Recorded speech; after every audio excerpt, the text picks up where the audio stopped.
ఒక xerox copy ఉందని ఒరిజినల్ని అవసరం లేదని పడేయలేం కదా. డిజిటల్ కాపీ నాలెడ్జ్ని సేవ్ చేయొచ్చు, కానీ ఒరిజినల్ని రీప్లేస్ చేయగలదా? అమెజాన్ ఇప్పుడు అదే చేస్తోంది. మనం రోజు యూజ్ చేసే అమెజాన్కి సంబంధించిన లాస్ వెగస్ వేర్ హౌస్లో old, rare and out of print బుక్స్ని బల్క్లో తెప్పించి వాటిని స్కాన్ చేసి ఒరిజినల్ బుక్స్ని డిస్ట్రాయ్ చేస్తున్నారని ఒక ఇన్వెస్టిగేషన్లో రివీల్ అయింది. ఎందుకు? ఏఐ మోడల్స్కి ట్రైనింగ్ ఇవ్వడానికి కావాల్సిన హై క్వాలిటీ టెక్స్ట్ కోసం. దీని ప్రాసెస్ కూడా షాకింగ్గా ఉంది. వేర్ హౌస్కి బుక్స్ వచ్చాక ముందుగా వాటికి ఉన్న బైండింగ్ని కట్ చేస్తారు. దాంతో ఆ పేజెస్ అన్ని సపరేట్ అయిపోతాయి. ఆ తర్వాత వాటిని వెరీ ఫాస్ట్గా స్కాన్ చేస్తారు. స్కాన్ అయిన ఇన్ఫర్మేషన్ డిజిటల్ డేటాగా మారుతుంది. ఆ డేటా ఏఐ ట్రైనింగ్కి యూజ్ అవుతుంది. కానీ ప్రాసెస్ కంప్లీట్ అయిపోయాక ఒరిజినల్ ఫిజికల్ బుక్ని మాత్రం వాళ్ళు డిస్ట్రాయ్ చేస్తున్నారు.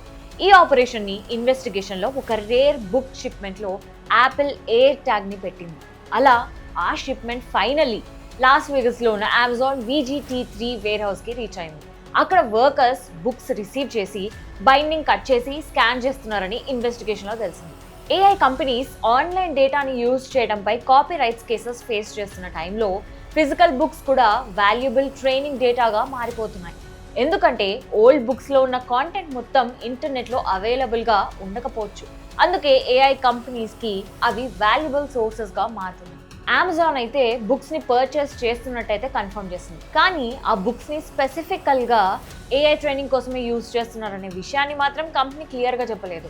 ఎన్నో సెంచరీస్ నుంచి ఫిజికల్ బుక్స్లో ప్రిజర్వ్ అయి ఉన్న నాలెడ్జ్ని స్కాన్ చేసి డిజిటల్ డేటాగా మార్చి ఒరిజినల్ బుక్స్ని డిస్ట్రాయ్ చేస్తున్న ప్రాసెస్ ఇది.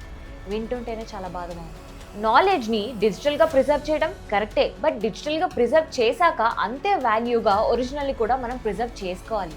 లేకపోతే ఒరిజినల్ నాలెడ్జ్ సోర్స్ని మనమే డిస్ట్రాయ్ చేస్తున్నామా అనే క్వశ్చన్ని కూడా మీరు ఒకసారి ఆలోచించండి.